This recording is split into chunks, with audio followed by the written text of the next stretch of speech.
come on, we got a new Broly movie coming out. And also one of the reasons I want to make this video is because, like, since the Dragon Ball Super movie is coming out soon, I might as well get in the spirit, you know, to pretty much tell you guys why I think these two arcs are the greatest ever. Now we'll be using footage. I might use some clips from the actual anime, but it mostly might be like, I don't know, maybe like some gameplay from like a game or something like that, not from a something. I don't want to get copyrighted. I know how YouTube, y'all already know how YouTube is, so y'all already know how that be and all that. So yeah. Anyway, guys, we're gonna get on with this video. I think we're gonna start with. I say we start with probably let's start with the Saiyan Saga. Yeah, start from the beginning, where it all started, how it all began. Let's start with the Saiyan Saga. Why I think let's start with Saiyan Saga, then we'll go to the Frieza Saga, and then we'll just tie it all together. You know, bring it all in, like wrap it up in a nice little bow. My below. See you guys in the pit. Dragonball is that it inspires so many different anime that we all watch today. It inspires so many different types of shows, different types of like all the anime that we was like Hunter x Hunter, My Hero Academia, Naruto, One Piece, what else? Black Clover. All the shonen anime that we watch today is inspired by Dragon Ball. It's inspired by a lot of people. It's well known by millions, billions of people even. You know, it's so, it's inspired by a whole lot of people. By, you hear rappers all the time, hear rapping in their songs, all that type of stuff. And man, and on top of it, from time to time I go back and I like to appreciate, one of the main reasons I want to make this video, because recently I went back and rewatched, the Saiyan Saga of FRIEZA, Saiyan Saga of Dragon Ball Z, and Saiyan Saga and the FRIEZA Saga of Dragon Ball Z. And I'm thinking like, yo, these were the greatest arcs to ever do it. These were the best arcs in Dragon Ball. I mean, period. You look at these arcs and you see how well thought out they were. It wasn't really too much bull crap. Wasn't too much, blood pooling and stuff like, So I'm not trying to swear as much, but it wasn't too much BS going on in the show. It was, it was really like nice and steady pace. It was weird, but it was like, now you look at Dragon Ball now, it's like, yo, what even is it? You see, I mean, it's cool. I mean, some of it is cool. I'm not gonna lie. Super Saiyan God, that's pretty cool. I mean, it's okay, I guess. I do prefer red, but that's besides the point. But you look at Dragon Ball Super, you look at Dragon Ball, and I'm like, yo, like, what am I looking at? You see just these gigantic power beams, destruction missiles, all these crazy things. It's like, yo, Dragon Ball, like, why? This is the Dragon Ball that I miss. The hand-in-hand, like the actual martial arts combat.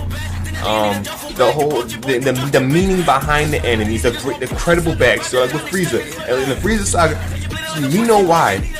The fans are dynamic. We know who Frieza is. They give out a great backstory on who Frieza is, how he destroyed planet Vegeta, how he killed Vegeta's father.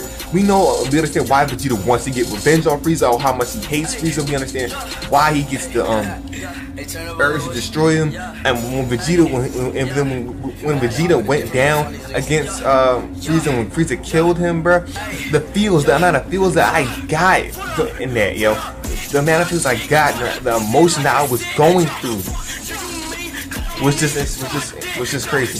The amount of emotion, the amount of just sadness, like just everything that I was just going through was just crazy. It was crazy, and that's something that I'll never forget. When you see Vegeta, going at it with Frieza, thinking he's a Super Saiyan, but he's not. Then Frieza kills him, and then you see Goku going Super Saiyan for the first time ever. It was incredible things to see. I don't get that feeling now. I don't get that feeling now with Dragon Ball Super. That's why and I got the feeling like this exciting, this adrenaline feeling that I got with the Saiyan Saga and the Frieza Saga. I don't get that with Dragon Ball Super. I don't get that with the show at all. It's like I guess it's cool. I wasn't really that hype. It was cool. But when you see Goku Super Saiyan for the first time because of Frieza killed Krillin, yo, that was tough. I felt that. I felt Krillin, but I paused. I felt that, man. It was crazy. Then Goku went Super Saiyan for the first time. I was crazy. Dragon Ball Z, will always hold a special place in my heart. Will always hold a special feeling in me. You know, Dragon Ball Super, I don't get that at all. And then just with the whole Saiyan, let's go with the Saiyan side. You see Goku, you know, going up against Raditz, Goku and Piccolo teaming up for the first time, going up against Raditz. You know, Goku and Piccolo, they hate each other. They didn't remember back in the tournament. They didn't like each other because after what Goku did to Piccolo's father, how he killed his father. But then Goku was able to tolerate Piccolo. Piccolo was able to tolerate Goku. They were able to work together, and they were able to, you know, take down Raditz as a team and save Gohan's Goku's son, Gohan. It was freaking epic. You know, I just missed that. I missed that good feeling, man. It was good stuff. It was good stuff.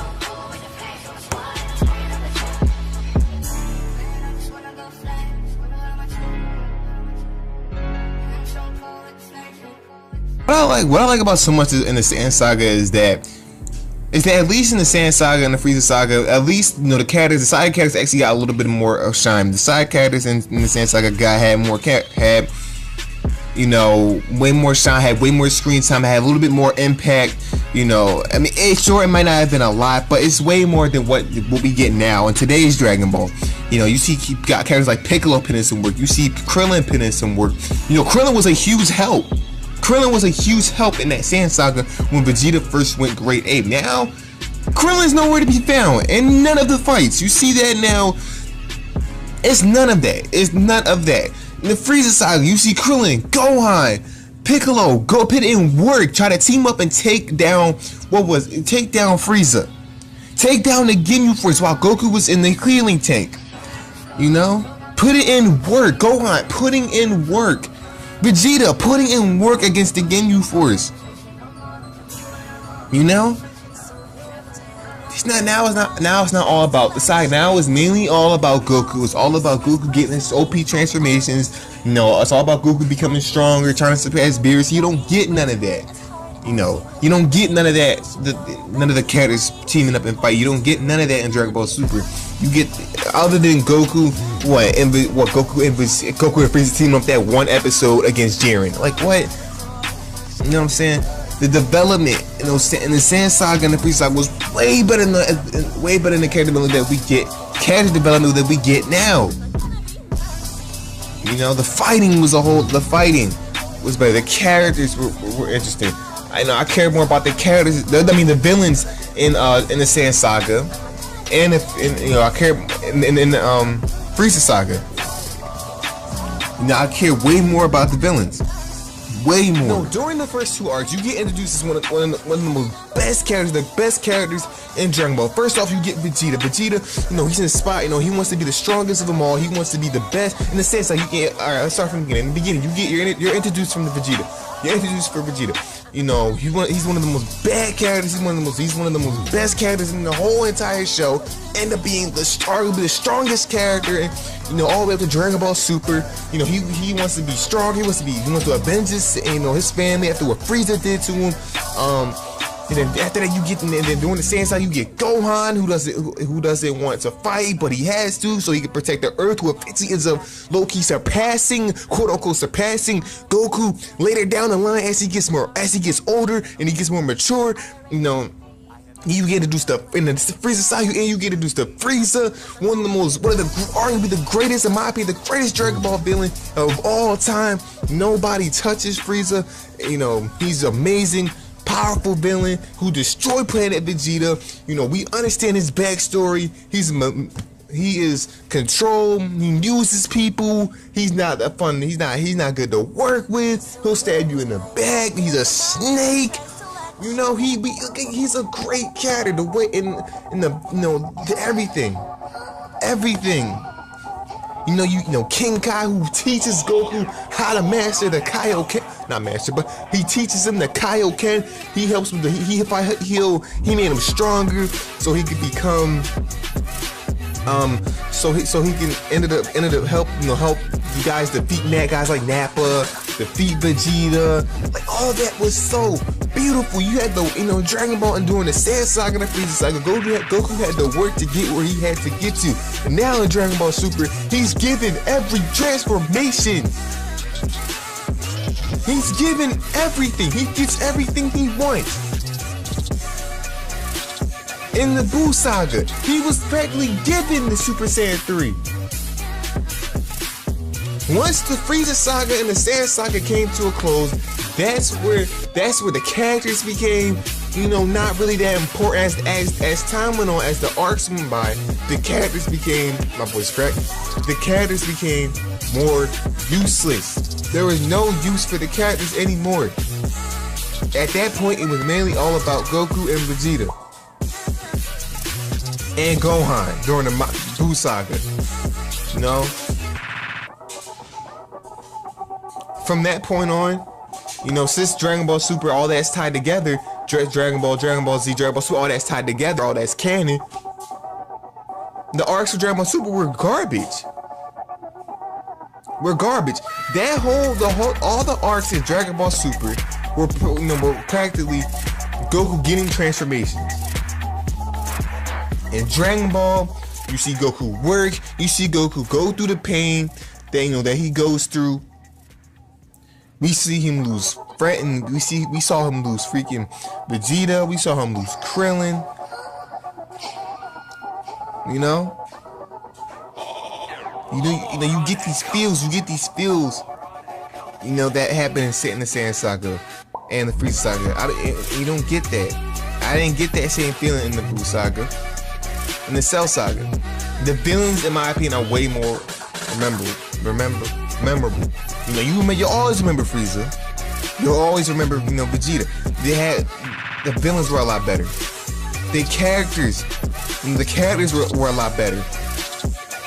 You know, in the Buu Saga, yeah, I mean, in the Cell Saga, yes, you like Cell. Yeah, a lot of people like Cell, but what character trait does he have? You know, what was his story? Why did he attack Earth? Why is he here on Earth? Why is he doing some of the things that he's doing? You know, Frieza, we know why. You know, in the Buu Saga, Doboria, why? Who is he? He has no character trait. Name one character trait that Doboria has. Absolutely nothing. You know?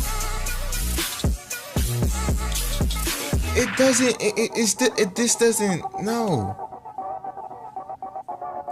In the Saiyan Saga, the characters, in my opinion, had a reason why they were there, why they were doing all this damage, why the villains are here trying to collect the Dragon Balls, why they're trying to do this and that, why Goku's here, why is Goku fighting Vegeta, you know, why Frieza hates Frieza. They gave you a whole backstory on why this stuff is happening during the Saiyan Saga and the Frieza Saga. When it comes down to the Buu Saga and the Cell Saga, you don't know why Cell's here. You don't know why Majin Buu is here. You know? The Saiyan Saga and the Frieza Saga, they were way more impactful than any other Dragon Ball arc out there. The Saiyan Saga and the Frieza Saga is way more impactful than the Buu Saga and the Cell Saga. And since we're adding Dragon Ball Super arcs in there, it's way more impactful than the Tournament of Power, way more impactful than the freaking Goku Black arc, way more impactful than all of that. And it wasn't all about Goku getting his transformations. It wasn't all about Goku getting all these OP power-ups. Every episode, every 5 or 10 episodes, you don't see Goku get a transformation. You see Goku work to get where he has to get to. You know what I'm saying? You guys get what I'm saying? You don't get that. You don't get that at all with Dragon Ball Super. You didn't get that as much with Dragon Ball Z. But Goku was pretty much dead majority of that of the Buu Saga anyway. Because of what happened with Cell. You know, as time when Goku was just practically given everything. He didn't have to work for his transformations anymore. He didn't. He didn't have to work for anything. And yes, the transformations are cool and stuff, but why does he get them? Why does he get them? For what? And in the Saiyan Saga, we know why Goku needed Kaioken. In the Frieza Saga, we know why Goku needed Super Saiyan. In In the Saiyan Saga, we know why Vegeta and Nappa landed on planet Earth. We know why Raditz landed on planet Earth. Frieza Saga, we know why Vegeta hates Goku. We know why Vegeta hates Frieza. We understand that. The Saiyan Saga and the Frieza Saga were way more impactful. They laid a huge impact on you. When freaking Goku, when Goku was down for the count, and it was up, and Krillin had to throw that spirit bomb so we could take down Vegeta. When Yajirobe cut off Vegeta's tail so we can get him out that Grade 8 form, that was impactful. That was amazing. Yajirobe even had screen time. Where's Yajirobe now? During this time, each character had a part. It's kind of like how in Naruto, when Naruto in part 1, going down and each character had a specific role. Each character had their own screen time. And unlike in Shippuden, when the time skip happened, nothing changed at all.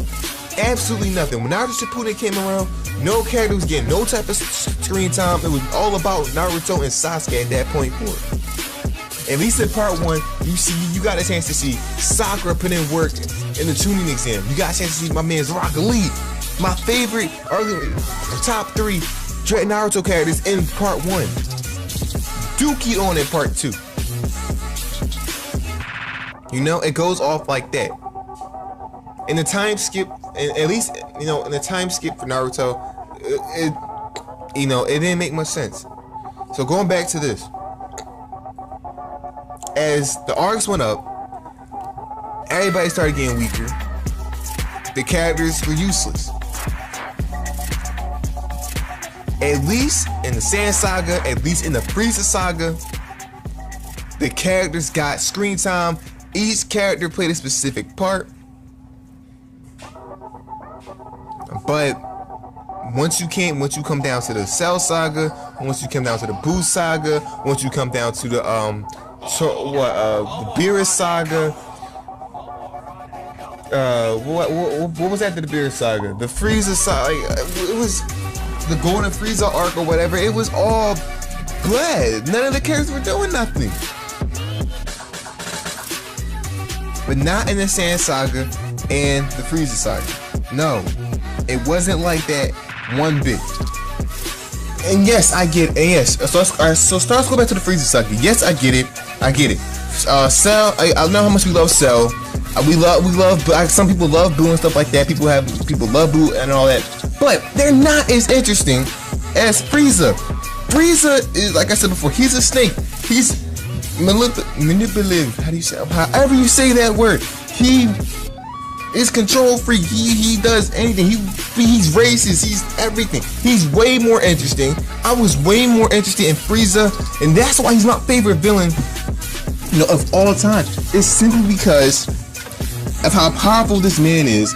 You know, the character development that he gets, the transformations that he gets, the way he beats down on Goku, the way how he destroyed one of my favorite humans in Dragon Ball history. The way he was beating down on the Saiyans, the way he was beating down everybody, you know, the way he would speak, the stuff that he would say, what he did to Vegeta. Yes, all that was sad, but it was good stuff for the show. Cell and freaking Buu, they're not interesting characters in my personal opinion, my otakus. They're not. And we can all agree, Frieza is the strongest character that Goku and the rest of the gang ever had to face. I'm talking about before Beerus and all that. They're the strongest characters Goku had to face.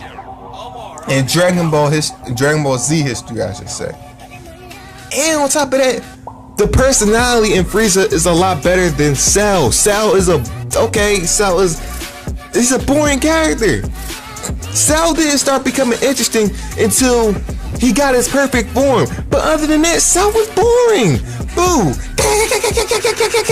He was boring. Majin Buu. We want candy. Boo. Boo. Candy. That's lame. Who cares about that? When Vegeta was a villain, I wanted to see what this man could do in the ring against my man's Goku. I wanted to see. Nappa. I wanted to see what this character did. I was interested in these characters. I was way more interested than Vegeta when he was a villain. I was way more interested in Nappa. I'm interested in Frieza. I don't care about Majin Buu. I didn't care about Cell. Not really. Sorry, I'm clearing my throat, but no, pause. But I didn't care. I did not care. So, yeah, man. Like these, you know, when I look at Frieza, man, I'm like, yo, this guy is a great character. One of my favorite characters. My favorite villain of all time. Oh, that's Marion. I don't know. That's besides the point. So, yeah. I know what y'all gonna say. But I don't know what y'all gonna say. But so eventually, ended up getting better. And Six wanna, yeah, I get that. But through the entire Cell Saga, all Cell did was go and complain and get his butt kicked by Vegeta, mollywopped by Vegeta, because he didn't have his perfect form. Cell was telling Vegeta, well, Vegeta, if you let me get my perfect form, I can show you a real battle. And that's all Cell did through the entire freaking Cell Saga. You wouldn't hear Frieza say that. You wouldn't hear Vegeta when Vegeta was a villain. We wouldn't hear it with Nappa. You wouldn't hear that with them during the Saiyan Saga. Vegeta thought he was the man. Vegeta thought he was strong. He felt like, well, shoot, I'm the strongest character out here. I don't care who this monkey Goku is. I don't care who this Goku character y'all keep preaching about. I'm the strongest character in this show. That's the attitude that Vegeta went into. Frieza Saga. Frieza thought he knew. Frieza already knew he was the man. Frieza already knew. He's like, listen, I don't care. I'm the man. You know what I'm saying? I don't let my voice fool you now. I may talk, I may sound gay, but I'm still the man of the show. You know what I'm saying? You didn't hear that with Frieza. You didn't hear that with them. You didn't hear that with Vegeta. You wouldn't hear that from Nappa, but no. Through that entire Cell Saga, all you do is hear Cell complain and girl how he doesn't have his perfect form and he got mollywopped by Vegeta. You know, Vegeta Loki could have destroyed Cell had Vegeta never gave him his chance. You know? That's that. All I could get from the Cell Saga is that Cell stealing bodies. Cell stealing bodies. Cell, you know, trying to get strong. Like, no. The reasoning with Cell was so weak and lame. But we don't pay attention to that in Dragon Ball because all we care about is the fighting. The meaning behind Cell was so corny and stupid. He gets stronger by stealing somebody's body. Like, what? You know? It's dumb. The reasoning behind that was dumb. It's I don't know. You know, with the characters, with the Majin Buu saga, with the characters in Majin Buu saga, in the Cell saga. Alright, stick with the Majin saga. Those characters in the Majin saga, they were just villains. They were just villains. There was no meaning, there was no backstory on why they were causing so much damage, why they were doing this, why are they so powerful, why are they so strong for the Saiyan, like for the just the regular Saiyans to beat, why are they so strong? No, with Frieza,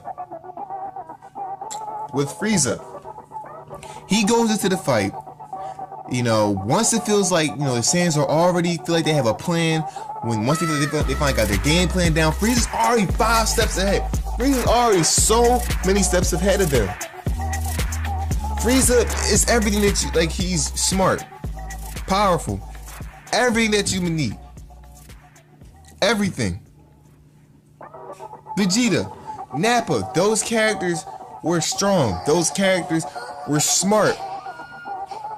They had a lot of tricks up their sleeve. They were so unpredictable. You don't know what they were going to do next. What damage could they cause next? What else could these characters do? In the Cell Saga and the Buu Saga, you already have an idea on what these characters are doing. You already know, okay, you get it. He's like, we're flex, but okay, I get it. I catch your drift. I understand what you're trying to do. Not with the Saiyan Saga and the FRIEZA Saga. In my opinion, the character development in Dragon Ball, especially between the FRIEZA Saga and the Saiyan Saga, they were probably one of the most best developed, character development. The development in those two sagas were arcs, or I should say, were actually amazing. The arcs between, with Vegeta. We know why Vegeta, is there. We know why Vegeta wants to destroy, his whole meaning. He was just a bad guy. He was strong. He thinks he's better than everybody. He thinks he's the top dog. He thinks he's all of that. Then after that, you go to freaking he fast forward a little bit. He gets, he has to change of heart. He has to change of heart. He actually ends up helping the Z fighters, fight alongside them, and so they get helped down, take various different types of enemies in the near future. But what I liked about that fight pretty much gave Vegeta a reality check. Had Goku never had that fight with Vegeta, and Krillin never killed him, who knows? Who knows what would have happened, man? Like, it was crazy. Then you get on with the development with Vegeta was great. I love the development, how he was introduced as this character that thinks he's better than everybody, that he's stronger than everybody. We understand why he was there, and then we understand why him and Nappa tried to destroy everybody. And then also with Frieza, I love the development with Frieza, how much he hates Saiyans and stuff like that, and how the way he fights, his personality, all the all the characters.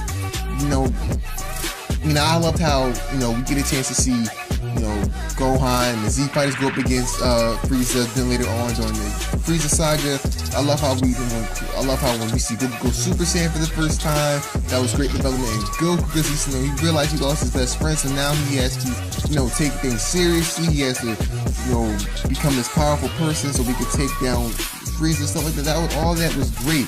And then you fast forward to freaking this Dragon Ball Super arc where everybody's getting transformations. Trunks is getting a transformation. Goku's getting transformation in every arc. Vegeta is getting he's still getting no love, but you know how that goes.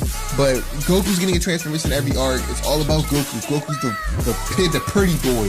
He's the John Cena of Dragon Ball Super. And also going to Dragon Ball Super, the character development and that crap was awful. Especially with Jiren. You see Jiren in the Tournament of Power arc have a Sasuke background. Have a Sasuke-like background. You know what I'm saying? Like Masaku said, Jiren Uchiha. Like what? Who cares? His backstory was so lame. In the Tournament of Power, Beerus. Like, why is Beerus even here? Whis, why? Even though they're not really enemies, but still. The arcs of Dragon Ball Super were so bad. Goku Black. Who? Why? Why? What happened to the new fleshed out characters? What happened to all the new?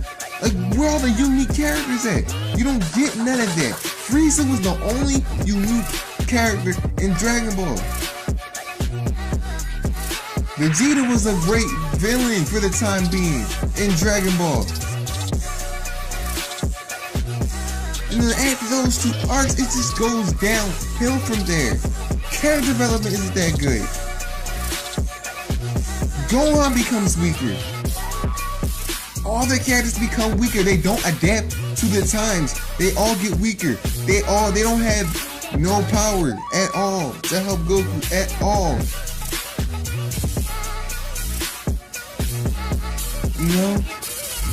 They're useless at this point. Useless. I don't care how many movies Dragon Ball Super comes out with. I don't care how much as I'm looking forward to this Broly movie. I don't care how many movies this comes out. Dragon Ball Z will always be its own thing. And the main highlight of Dragon Ball Z will always be those two arcs. Always. The Saiyan Saga and the Frieza Saga will always be those two main points. They will always hold a special. Those arcs will always hold a special place in me, man. Always. That will never change. Because of how the character development, how the character development with the Frieza arc was, and the Saiyan Saga was, seeing Goku go toe to toe with Vegeta for the first time, seeing Goku go Kaioken for the first time, seeing Goku go Super Saiyan for the first time. All those were iconic moments that cannot be replaced, no matter how many transformations Goku get. None of that will replace the iconic moments in Dragon Ball Z. None of it will. Those two arcs were iconic, man. Those were iconic arcs.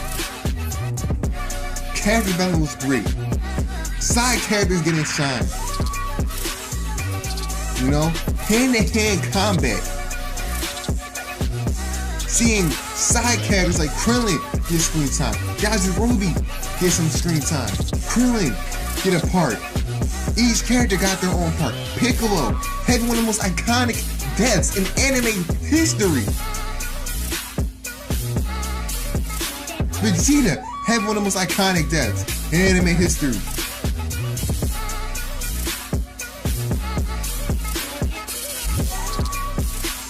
Those will never be replaced. Those will always be memorable. Those will always be classic moments in Dragon Ball. None of that can replace it. That's why I think Dragon Ball Z, that's why I think the Saiyan Saga and the Frieza Saga are the greatest arcs in Dragon Ball history.